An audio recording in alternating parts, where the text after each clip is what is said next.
I am Robbie Weber with SSTI, even though it does say Bill Holloway. I'm just going to see if I can make sure that those beeps stop going off. There we go. I think that should fix that. Today's webinar is titled Land Use and Traffic Congestion, the Results of Research in Arizona. And this research has generated quite a bit of interest because of the conclusions. Increasing density does not necessarily lead to increased traffic congestion. As a matter of fact, in some areas that are more dense, we actually end up with less traffic congestion than areas that are much less dense. Today, our panelists are John Halikowski, the Arizona DOT Director, and Rich Kuzmyak, the author of the report.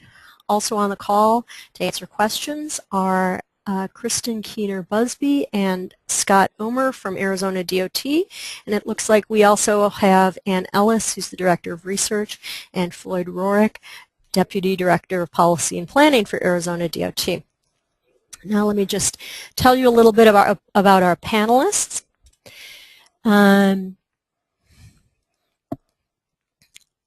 There we go.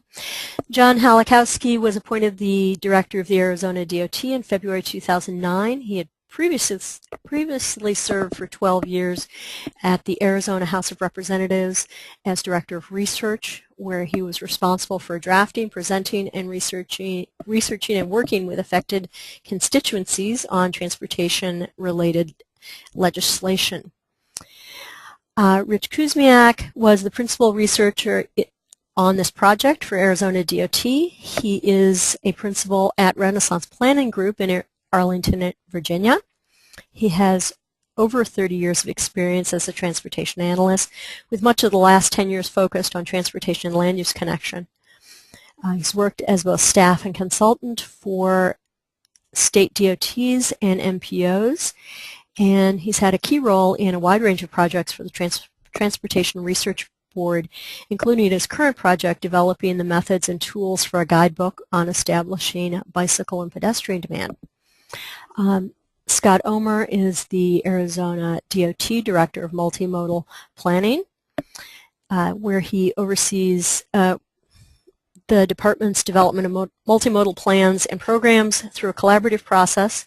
And Kristen Keener-Busby is the Program Manager for Sustainability Services in Scott's division. She assists in smart transportation concepts and strengthening the link with local land use planning. And I just want to tell you a little bit about SSTI for people who may not be familiar with us. We operate in 3 ways. We have a community of practice meetings two times a year focused on peer-to-peer interactions with the CEOs of SSTI member states at the Departments of Transportation. These meetings allow attendees to share ideas and learn from one another in a setting where they're talking to their peers. We also provide free technical assistance to our member states for smart transportation projects of national significance. Projects supported by SSTI range from conducting in-depth reviews of state transportation programs to improving tools for scenario planning and analysis. And SSTI also serves as a resource for the larger transportation community in our efforts to reorient policy and practice. We engage with non-member states and the broader transportation community through our clearinghouse of smart transportation resources and our webinar series such as this. So I hope that you'll take the time to look on our website and look at some of the resources we have there. And I'm going to now turn it over to Rich Kuzmyak, and he's going to take it from there. Rich? Thanks, Robbie, for the intro, and thanks to SSTI for allowing us the opportunity to talk about the study. I'm also honored to have Director Halikowski on the phone with us and the other staff from ADOT. Only sorry that Diane Kressich, who was the project manager that suffered through the long months of the study, wasn't able to participate, but hopefully her vacation is some recompense for that. I'd like to start with a couple comments before diving into the study itself. First, I want to say that I'm both flattered and inspired at the interest that this study has generated since it hit the streets this past spring. It was kind of a long time coming. We had some difficulties getting it just through the editing and production, and I sort of lost hope that it might still carry its color and flavor, but apparently it made it, and it's just, I say, satisfying to those of us who put all the thinking and time into the product, and hopefully it will prove its value over time. The second thing I want to say is that I want to stress that we're not saying we've found the cure for cancer or the common cold with this research. I think we've come up with some stuff that I think is pretty interesting and revealing, and is going to help a lot of us in the field stand our ground when these arguments come up. Do I think this is the definitive research, or that we couldn't find more to substantiate? No, and I would hope that this call kind of leads to a bit more focus on how can we be more sure that in fact what we're seeing here is correct. I think you'll see today that we've done a pretty thorough job at nailing it down, but certainly 4 examples does not a book make, let's take delight in what we're finding, but let's also realize that we still have work to do. Finally, I guess it's appropriate, and I'd like to take a moment just to thank everybody who was involved in this, the DOT folks for having the sort of insight and the opportunity to launch the study and support it, to the staff at both MAG and PAG, the MPOs in Phoenix and Tucson, for giving me a lot of staff and senior time and talking through the issues. And also my partners on the research team, Andrew Koch at Polytech in Phoenix, and Srini Srinivasan, who's at Caliper Corporation up in Boston. These are guys that did all the heavy lifting on GIS and running the regional models and mapping and that sort of stuff. I wouldn't have been able to do any of this without them, so thanks, guys. If I have control, I guess, is that right? Yep. Robbie? So you should just be able to use your down arrows. Should be, but I haven't been able to do that yet. Okay, just use the little arrows on the bottom of the screen then. I think that'll, there you go. Okay, cool. All right. Give a quick background on the study. This thing goes back to 2006. There's the project was done through the Arizona Transportation Research Center of ADOT, and their technical advisory committee that sit in kind of like TRV, come up with work scopes for research and sort of out there problems. And they came up with an initial study plan for the thing that we did, which was really more about how to get the department more meaningfully involved in local land use. Sorry. Sorry, that's my fault. Go ahead. In local land use decisions, they face the same issue that DOTs across the country do, that lots of stuff is happening and decisions get made before they ever get a chance to sort of get involved in the process. And then you're looking at trying to find a way to fix it by providing appropriate service and capacity, and it's not always very easy. So that was one of the major motivations, but the more it got discussed in committee, the way it came out was that there was this realization that this topic of land use was becoming more rife around the country and within the state, raising some real interest about, geez, should we be looking at this thing? We haven't done much so in the past. Is there some benefit out there for us? So why don't we get more information? What is good land use? How does it impact travel? Should we be promoting it? Under what circumstances? And through what measures? So that's where the study came out. But ultimately, we're looking at the question that has paralyzed a lot of us who are working in this land use modeling area. We've done a pretty decent job, we think, as a profession at looking at the link between building compact mixed-use development and being able to tie it to greater efficiency at the individual household level. We can see that people run less cars and they make fewer vehicle trips and they generate less VMT. But the ultimate question is, well, yeah, but no matter how you build it, if you intensify development in a small place, don't you cause traffic? Come on, tell me that you don't. And so, we've had to face that down, and this is one of the great big rubs when you try to do transit-oriented development or any sort of intensified development, that you've got all these, got the NIMBYs and lots of others that are concerned that you're going to shut down the system as they know it. And so this study had the bravery to take that on head on. We had essentially a two-part work scope. The first part was information gathering. There's a literature review on land use relationships and a big statewide survey of officials to find out what they know about and how they feel towards compact land use. And the second part was the big part, which is the impact analysis, where the essence was we were going to identify sample corridors where we knew there was development, including traffic, and they were going to try to come up with methods to look at the link between those patterns, the transportation network, and the traffic conditions that we found there.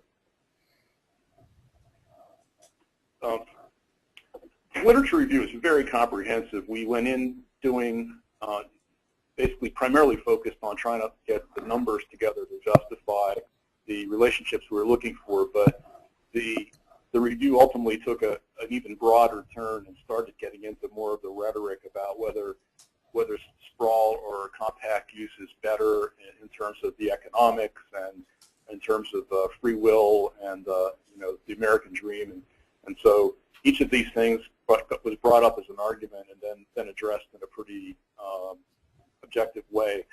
I think you would find this section to be very useful, and not the least of which is an annotated bibliography that appears in the appendix that has proven on a couple of my projects to be very valuable. So I'd see that as a resource that I would recommend your awareness of. What we did find out essentially is that we're able to confirm that good land use is more than density, which is a big deal. We tend to think of, when we talk about intensified land use as density per se, but we're knowing that it's more than that. It's about the balance and mix of uses. It's about how you design it and provide walkability and connectivity. It's about how the place is served by transit and what access you have to the rest of the region. All this goes under the category of the 4 Ds that we've been using for years now, the Ds of density, diversity, design, and destinations that a lot of the land use models are sort of based on, and all the dialogue is based on. We are also able to determine that households residing in those kinds of areas tend to own fewer vehicles. They make fewer trips by personal vehicle. They walk more and take transit more. The trips are shorter because things are closer, and especially non-work travel. And that effect is that we often find that households that have those, are living in those kinds of conditions, generate only about half to 1/3 of the daily vehicle miles of travel as households of comparable size and income located in more suburban areas that aren't used. The survey officials is also interesting, pretty large scale. Each of these tasks tended to grow as our interest, unfortunately, grew. We started asking smart questions and ended up having to respond with, even more detailed analysis.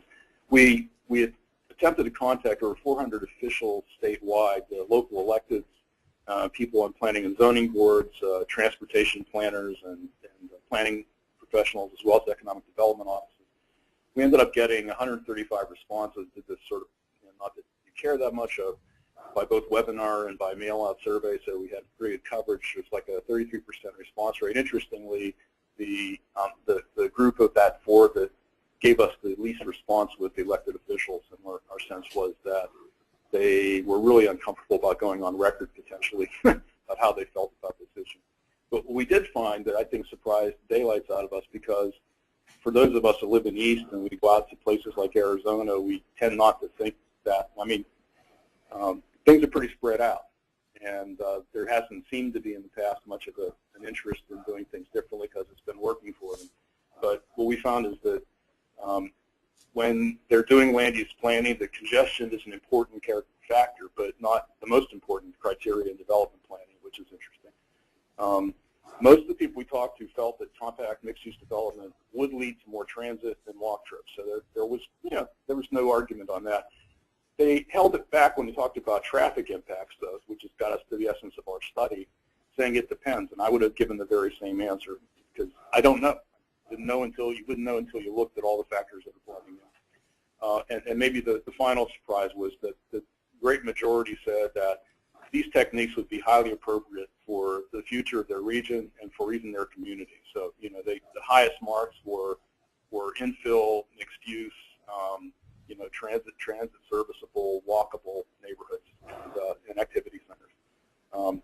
Another section of the report that I think, if you have the time and you can wade through it, I think you'll find it very interesting. Lots of graphics.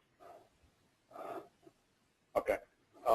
So getting through that, we get to the meaty part, which is the corridor analysis. And the first step was to select a sample of corridors to study.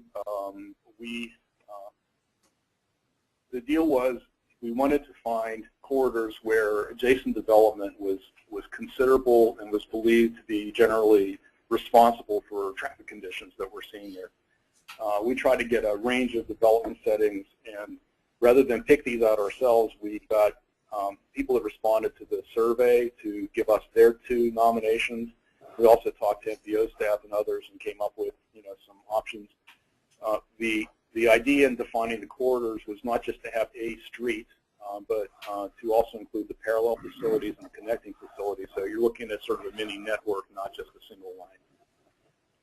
We explicitly decided not to look at freeways just because it's difficult to do an adjacent development kind of analysis. So we were focused more on the arterial level, and there are plenty of those examples to pick from. We also decided, after looking at both Tucson and Phoenix, to kind of really hone in on Phoenix for a bunch of reasons. The data were better, the congestion was worse. We had a recent travel survey that we could begin to play with some other relationships from, and sort of everything also could be compared against the common base and all the exogenous stuff going on. So in Phoenix, we picked 4 places. The first was the Scottsdale Road area of Old Town Scottsdale, it's basically South Scottsdale, that is sort of the older part of how it's developed. The North Central Avenue corridor that is just north of the CBD of Phoenix and is the northern terminus for the region's new light rail line that goes south through the corridor, through Phoenix, and then over to Tempe, which is our 3rd area. Tempe, of course, is where the Arizona State University is located. That's a decent amount of development, walking, biking, and so forth. And then the 3rd area we picked, which has got a lot of development, but is probably our suburban example. In fact, picked for that reason, is West Bell Road, in probably one of the fastest growing areas of the region. So it would give us a chance to sort of compare high intensity, but of very, very different types in 3 locations.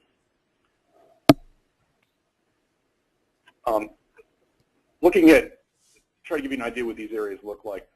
This is the Scottsdale Road study area. It covers about 9 square miles. Each of these shaded blocks is a traffic zone, so you get an idea of that.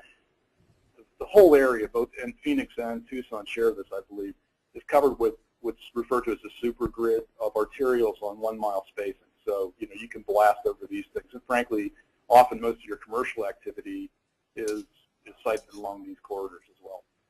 So it tends to define a lot of the transportation structure. So here we are, Scottsdale Road has about 30,000 households and about 42,000 jobs. So it's pretty mixed. The vertical bars show the intensity of the turquoise is population, the gray is employment, and the blue is retail. So you can begin to see the mix of the key three variables. The shading in the zones is represents the residential density. And just to make it simple for you, going off this population per square mile axis, the reds would translate to about 10 households per acre. The mustard color is about 5, and the greens are like 3 and less. So I thought it would be useful to show a picture of these places. This is an aerial view of the place you're talking about. So this is Scottsdale Road going up. I believe it's Indian School Road that cuts through it. And there are these 2 very interesting diverters. One is Goldwater Boulevard, and the other was Drinkwater Road that kind of act as sort of diversion facilities as part of their local grid. This is a look at kind of one of the shop areas. There's a lot of shops and restaurants down here, and this is a more business area. Now, those of us who live out east, not trying to take any sort of high-handed view, when we look at this, we say, geez, that's not a lot of density, is it? Because we think of, the streets in Philadelphia and Washington and so forth. But, from the standpoint of Phoenix, there is a lot of stuff here, and the two of the three areas, the Central Avenue and this one, are like the top 5 highest density areas in the region. So, it doesn't get a whole lot more intense than this. So we decided this would really, exercise the study.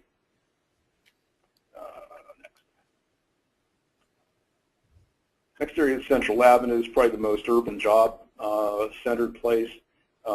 Runs from, notice none of these sites are immediately adjacent to interstates. We were trying to get places where they kind of had to function a lot on their own. So none of these places is more than 2 miles from an interstate. And we hope that gives us some isolation, but at least it's a constant treatment.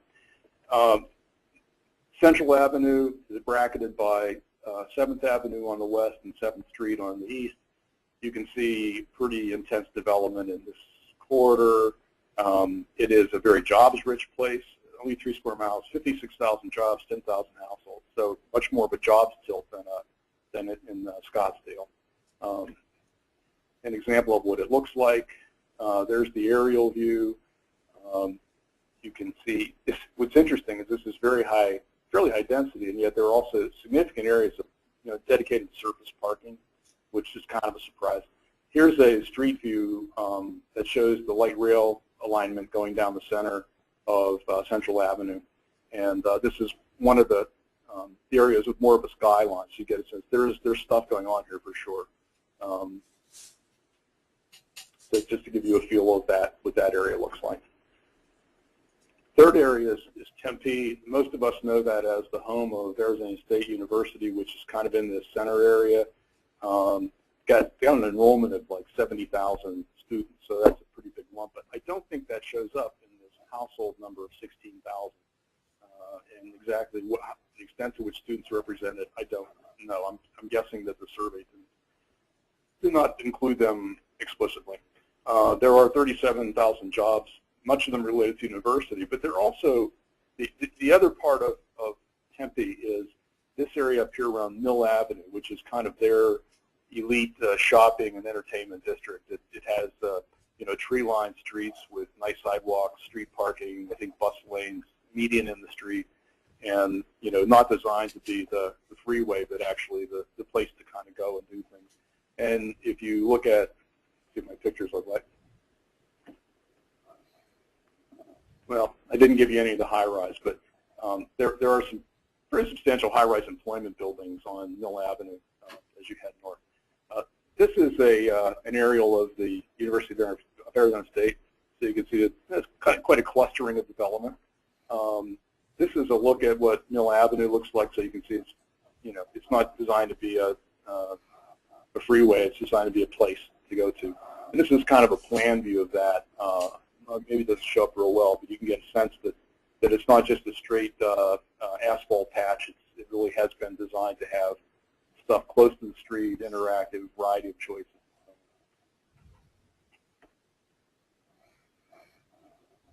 And then our suburban example, Bell Road.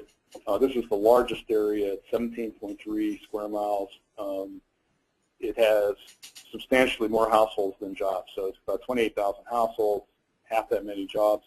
And I can tell you that about 65% of those jobs are retail service as opposed to employment, that is things that folks who live here and want to do as a profession probably are not going to be doing. The densities here are, you've got, as you'll see from an aerial, it's fairly complete development across this thing, but not real intense. The scale changes here, and even the reds, which are the most heavy residential, are only probably around 5 households per square mile, so it's pretty low density.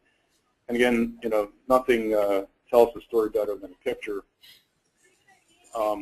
This is, if you can see my cursor, this is Bell Road that's cutting through. It's what Bell's doing is it's providing 2 services. It's going to have a role in how it plays out.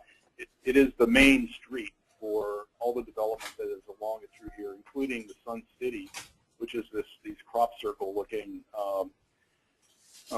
residential communities, fairly high-end stuff. You notice you're not going to see a lot of through streets through these. And these center places, we believe, have things like churches and schools and libraries and maybe some retail.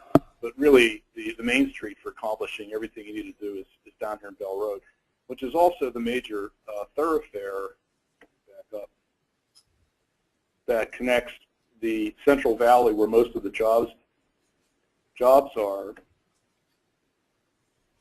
with these fast-growing areas like Surprise and I forget what the other ones are over at Glendale on this side of the corridor. So this is one of the major traveled ways along with Grand Avenue to get there. No freeway going out that way. Okay. So let's compare the areas just to see how different they are. So in terms of land area, the largest one is Bell Road.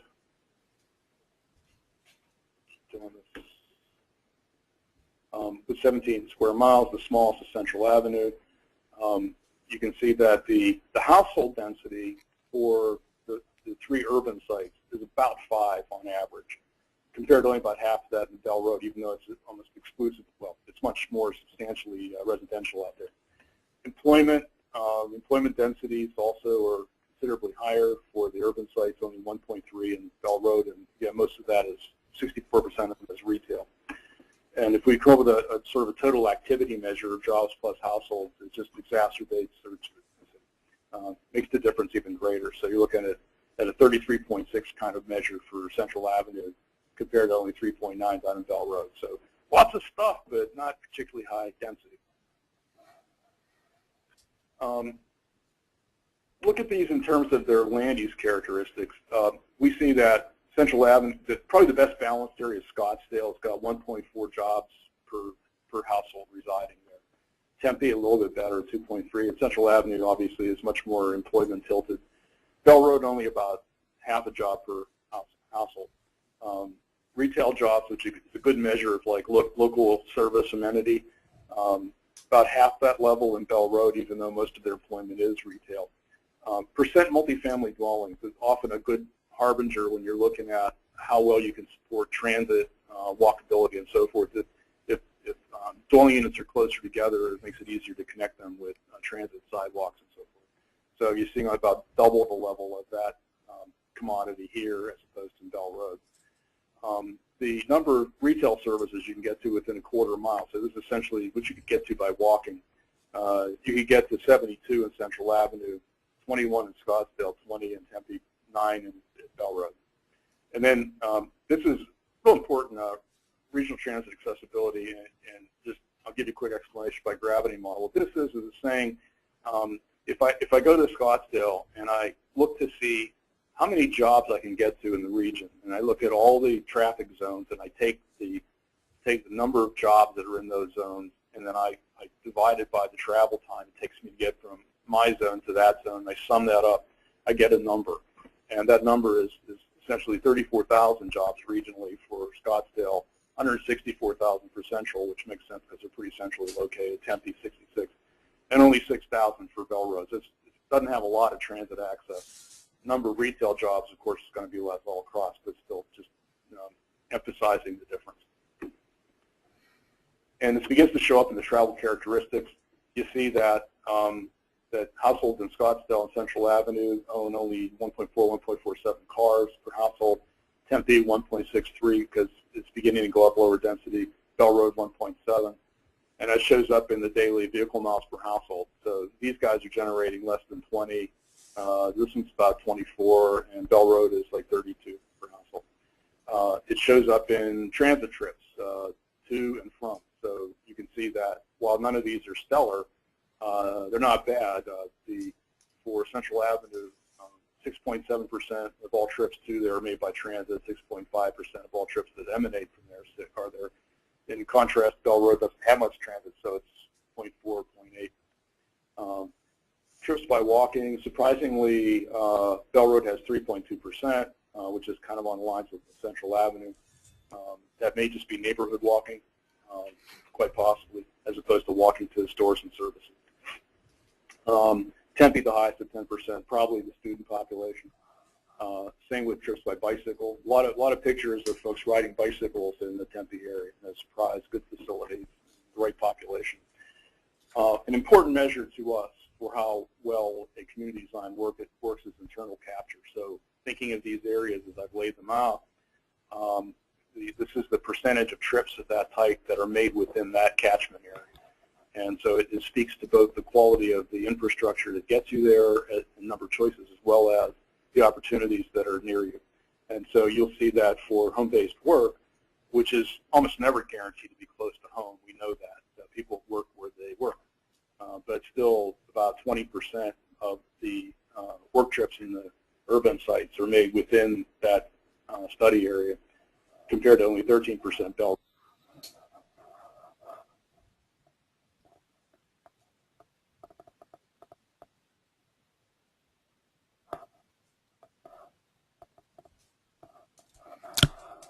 Rich, we can't hear you.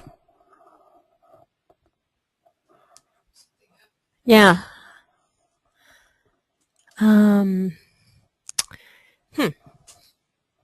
Rich, your computer is not working.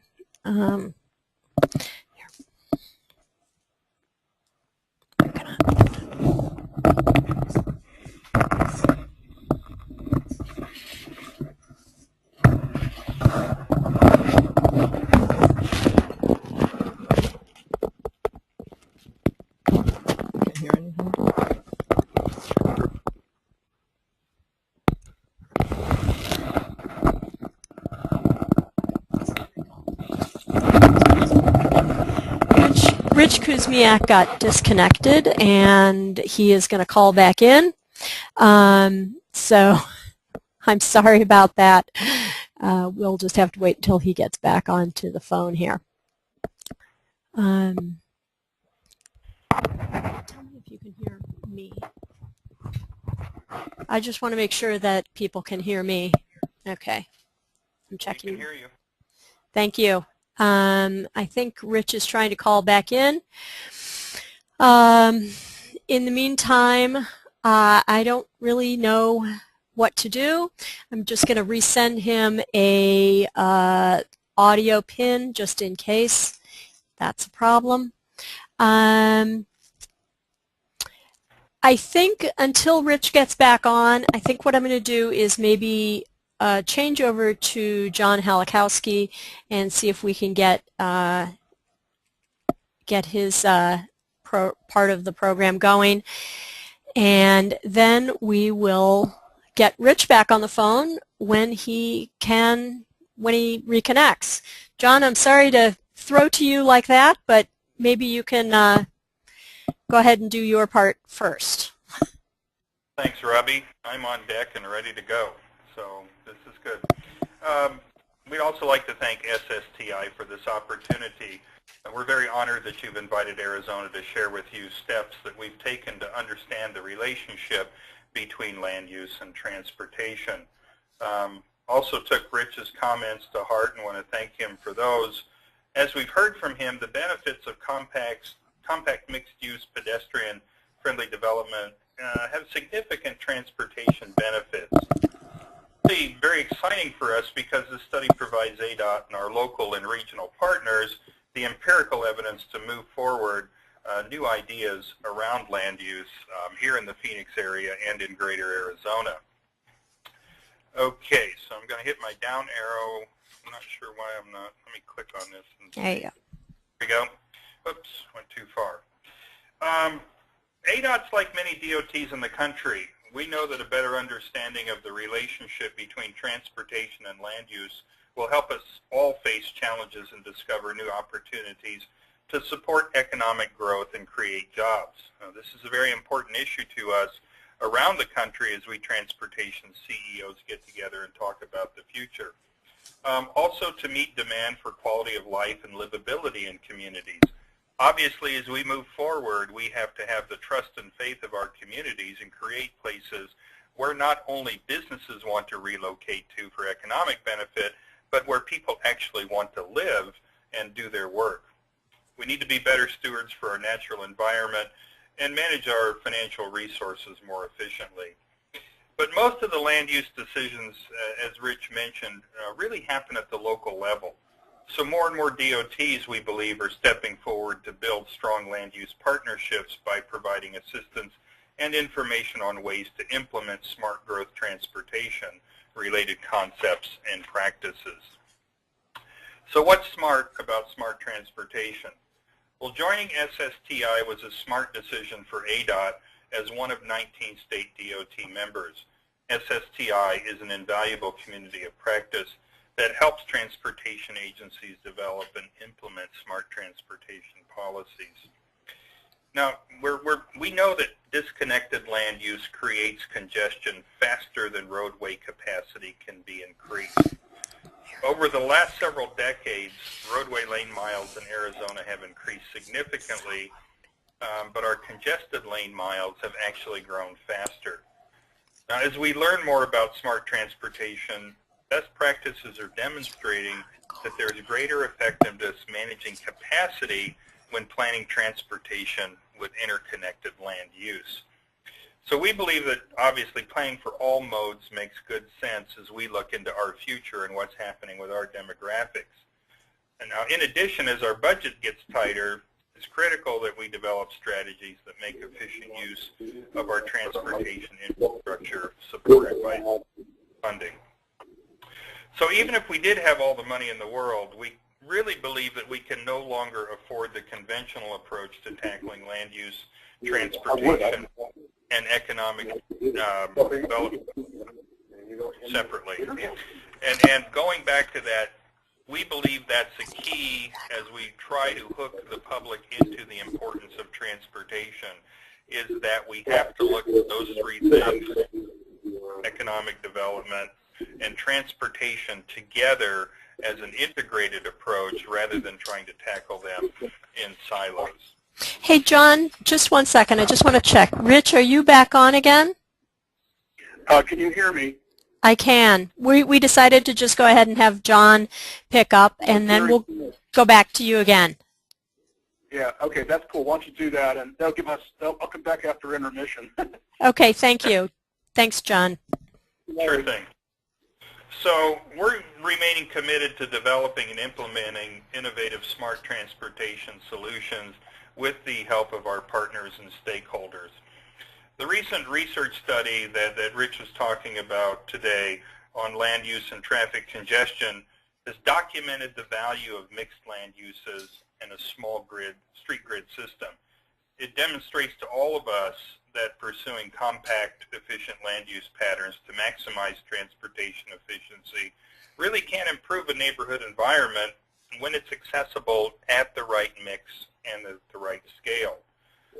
The Building a Quality Arizona, that for us set the long-term vision for a multimodal network connected to more compact land use. Now, BQAZ is the foundation for our new long-range transportation plan. It's the first time we've ever had a statewide long-range plan that guides our investment choices over the next 25 years. In addition, it's very important as we're doing this that we shift the culture within ADOT. And in order to do that, we have been gaining staff experience in land use, context sensitivity, and practical design. Essentially, we've been trying to get the right people on the bus in the right seats, and that's one of the things that SSTI has been really helpful for us, is as they've come out and done technical assistance with Arizona and looked at our organization and our structure and given us a great deal of advice, which we are implementing within our ITD Intermodal Transportation Division. So we're looking forward to an expanding role. We want to improve that integration of transportation, land use, and economic development here in the state through the development of a smart transportation guidebook.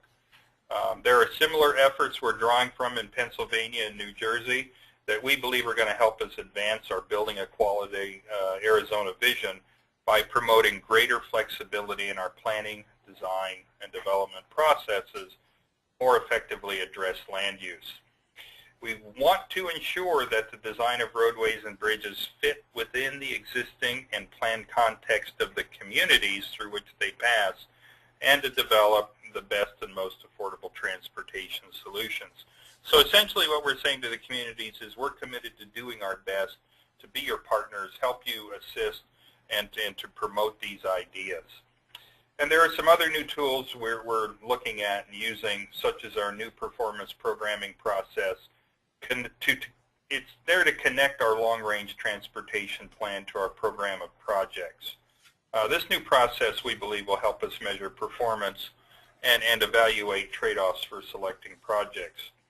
So we're also working with communities to evaluate the readiness for possible passenger rail solutions through an assessment tool that will help us understand the land use and urban form patterns that would be necessary to support those systems. And we're creating Building a Quality Arizona Smart Transportation Clearinghouse to serve as a best practice resource for local agencies on the connection of transportation to land use, economic development, and revitalization. So we're participating in Community Plan, a multi-agency educational curriculum for local public officials on sustainable community elements like land use, transportation, housing, economic development, and finance. The program's under development, and we're expecting to kick off workshops sometime this fall. Partnering with other agencies like the Urban Land Institute and our State Housing Department continues to be a significant element of many of ADOT's ongoing projects and initiatives. So as our next century unfolds, it's the time we believe the time is right to think about our direction for long-term vitality and viability. As smart transportation strategies are promoted throughout our functions here in the department, we're going to deploy additional tools to help build success. So having transportation and land use work together, we believe is going to play a huge role, not only in the economic future of Arizona, but making the place a desirable place to live, making the state a desirable place to live as we develop these sustainable practices within the state. So that's our main mission and goal in life, is we're trying to figure out here at the DOT globally how best to serve and work with our communities.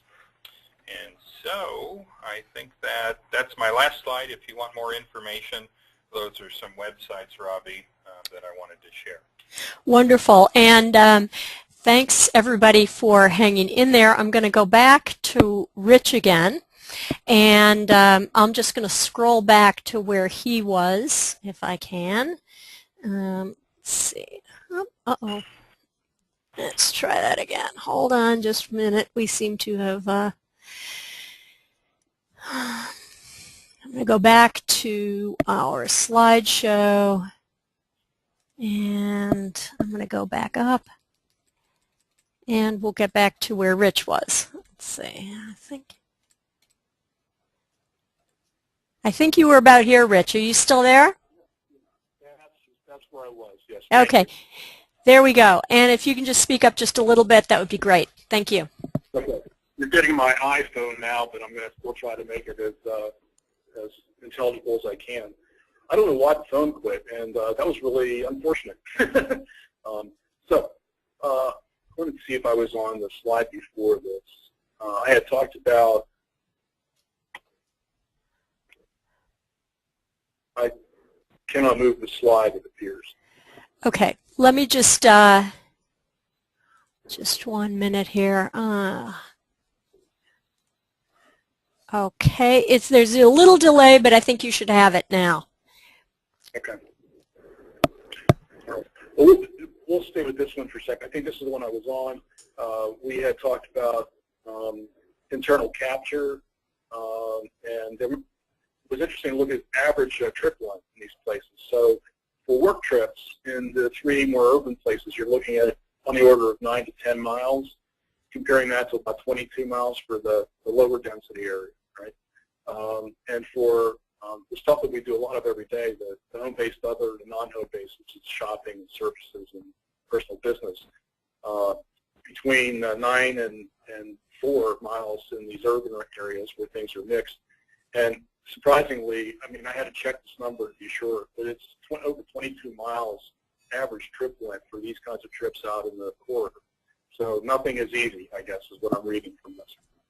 And that DMT really translates to the amount of activity that's on the road. Okay. We did two types of analysis.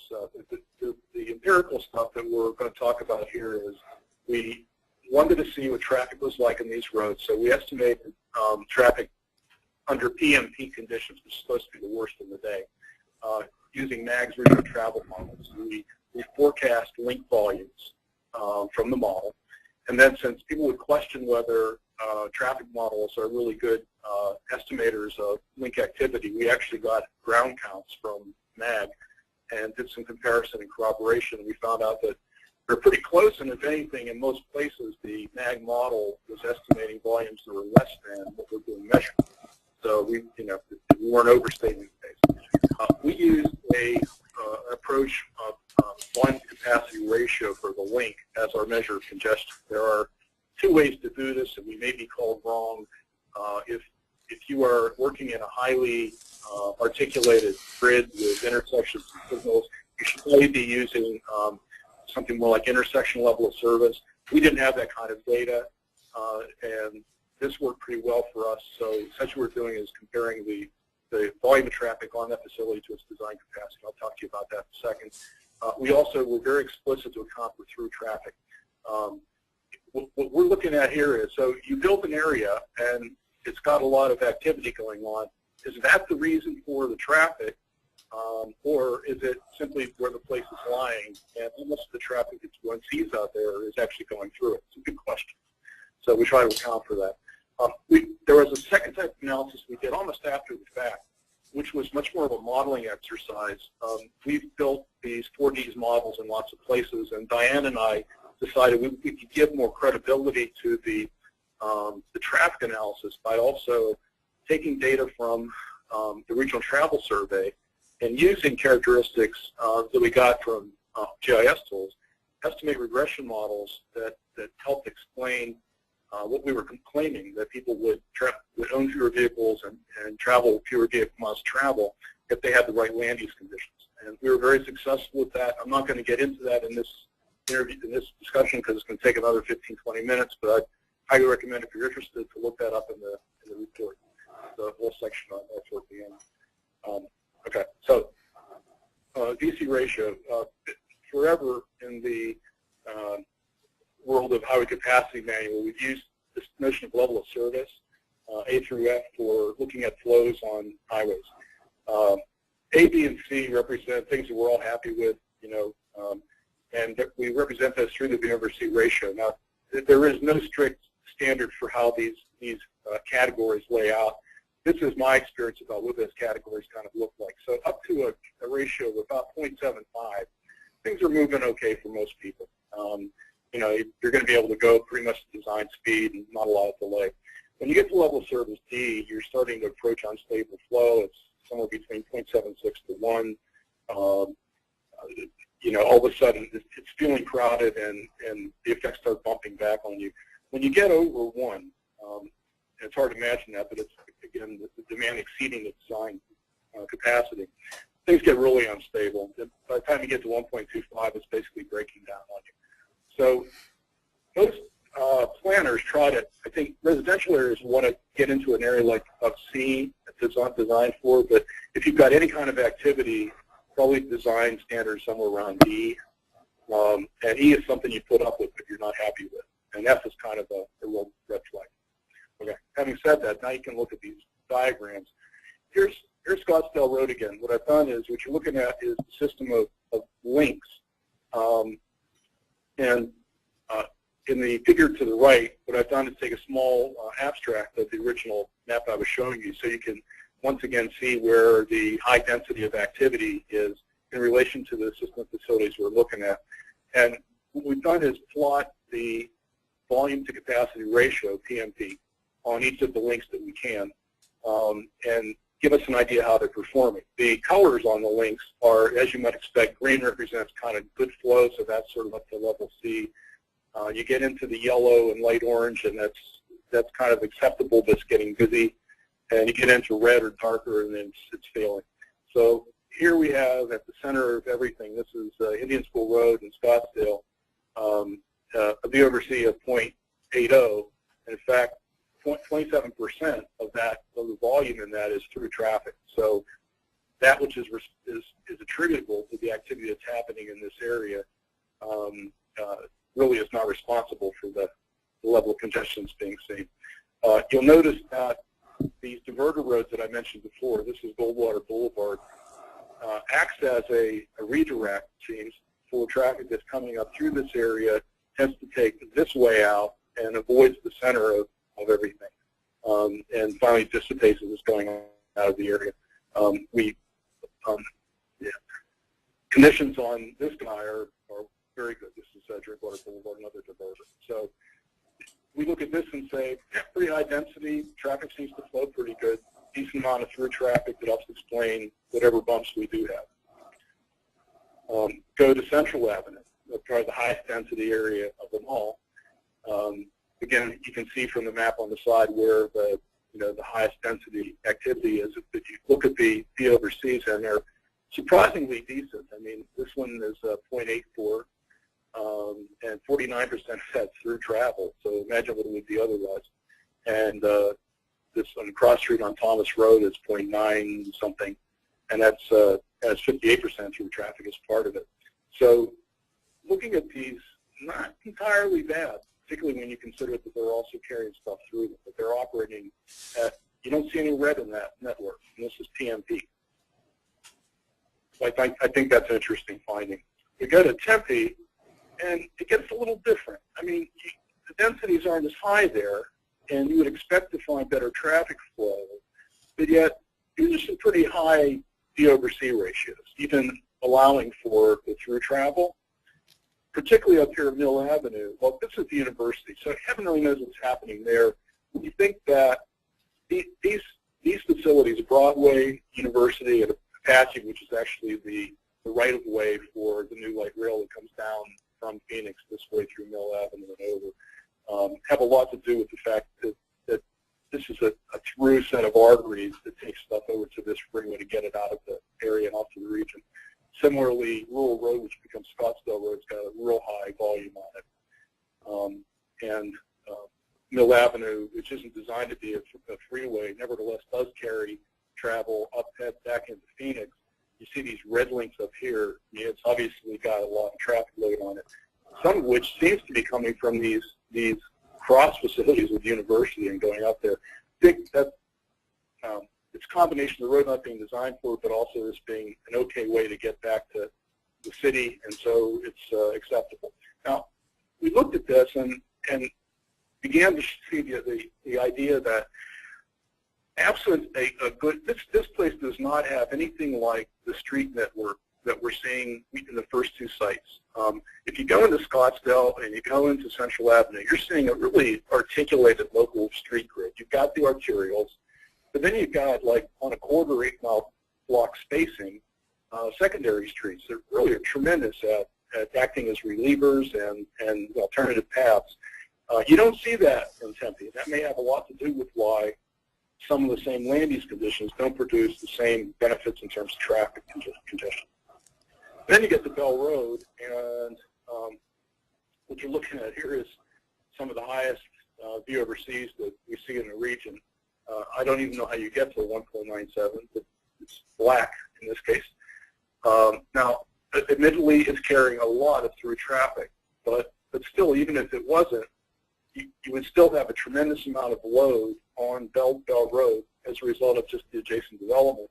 And the reason for that, as we looked at earlier, is that there really are no services that are outside of the corridor. I mean, the corridor serves as Main Street, and so it's having to accomplish that double duty, and the local land use isn't helping it at all. And there's definitely no redundant capacity. You have Grand Avenue coming up this way, Bell Road. None of these are through streets, through roads. So, you're kind of really stuck with Bell Road.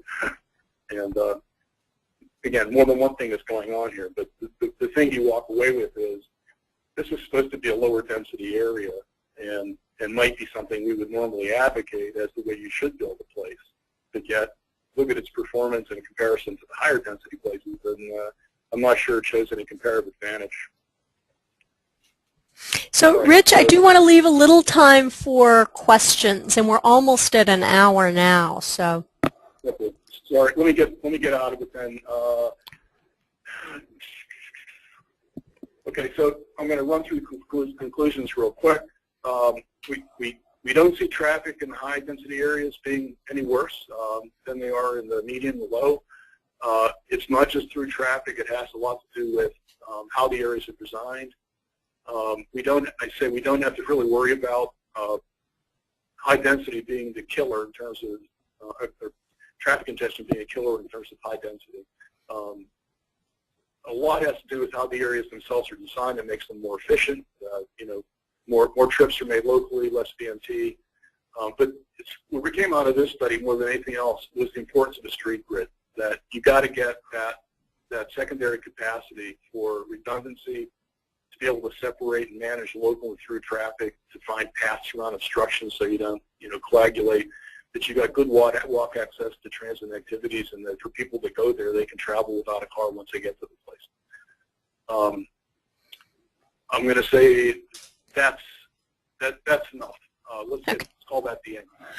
Thank you very much. And we do have quite a few questions, so I'm going to see if I can get some of those questions here.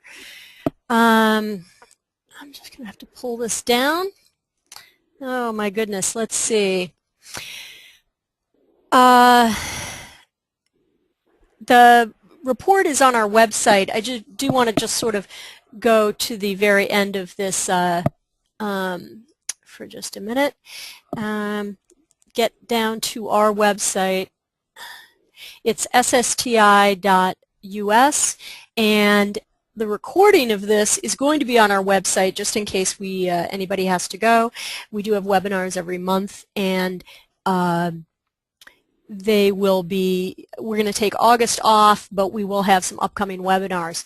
Now let me go back to the questions here. Let's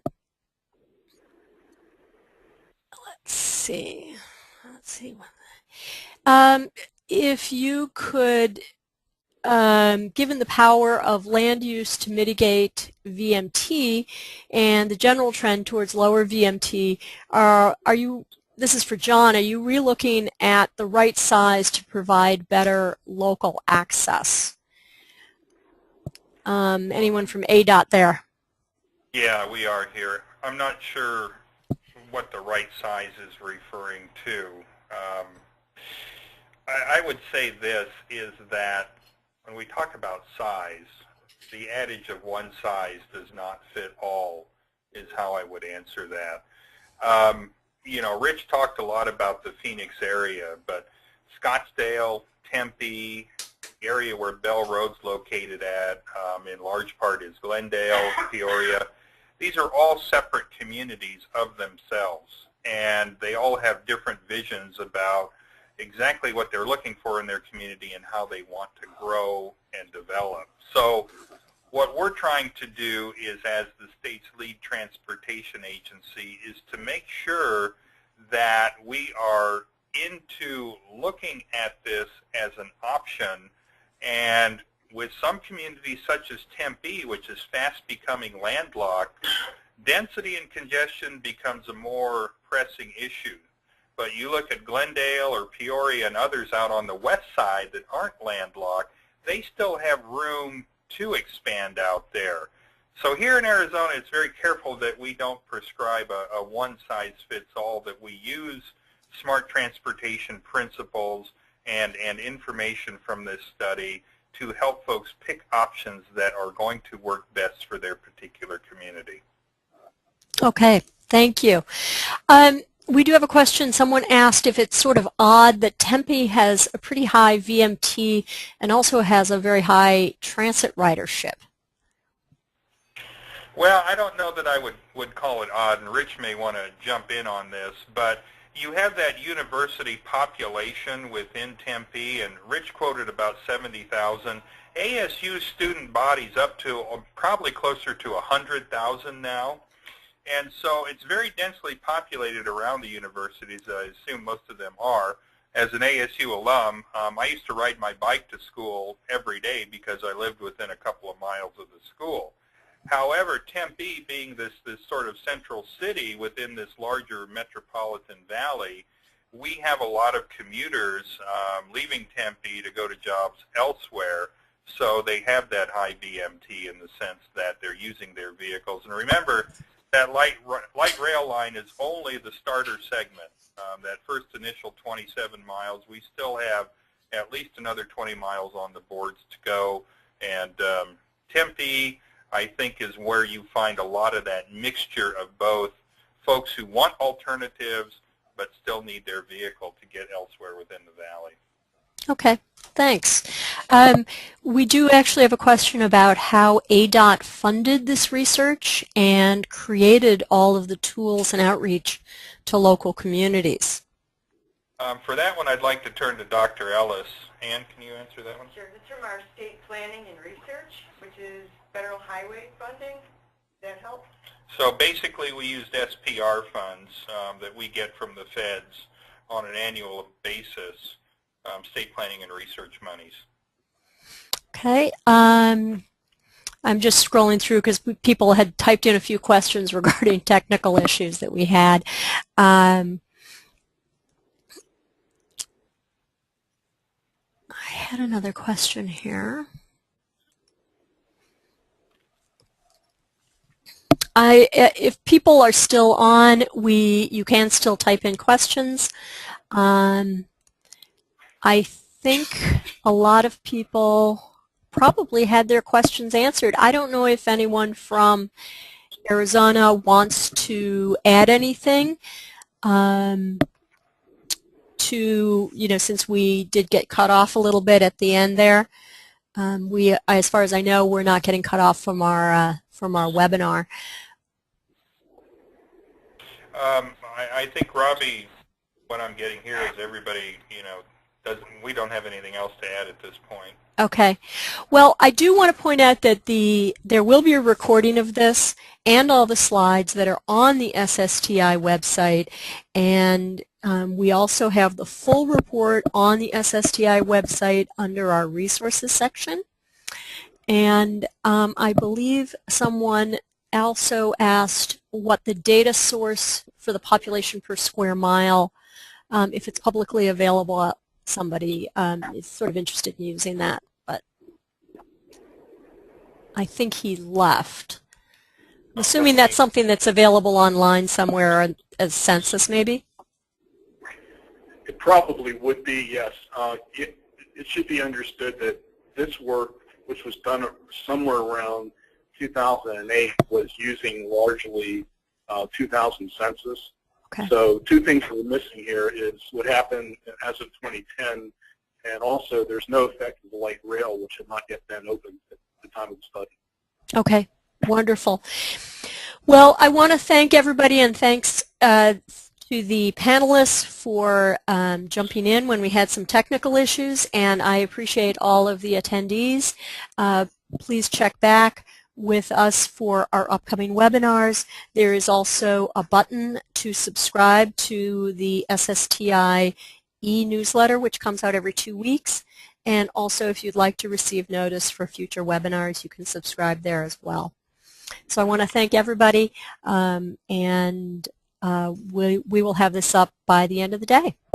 Thanks a lot. All right, thank you, Robbie. It was our pleasure. All right.